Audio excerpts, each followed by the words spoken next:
তো এবার আয়ান পাহাড় ও তার মধ্যবর্তী দূরত্ব নির্ণয় করবে। এজন্য সে একটি স্টপওয়াচ নিয়ে আসলো এবং খুবই জোরে একটি চিৎকার করলো এবং সেই চিৎকারের প্রতিধ্বনি শোনার চেষ্টা করলো। প্রতিধ্বনি আসলে কি?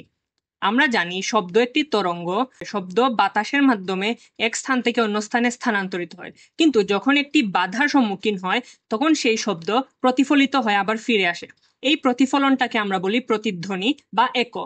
তো আয়ান যখন শব্দ করে তখন স্টপওয়াচ অন করে এবং প্রতিধ্বনি শোনার সাথে সাথে স্টপওয়াচটি অফ করে দেয়। তখন সে যে সময় ক্যালকুলেট করে তা ছিল 4 সেকেন্ড, অর্থাৎ সে শব্দ করা 4 সেকেন্ড পর প্রতিধ্বনি তার কানে আসে।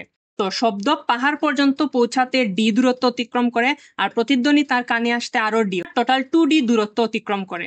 তো সে জানতো দূরত্ব হচ্ছে সময় এবং বেগের গুণফল।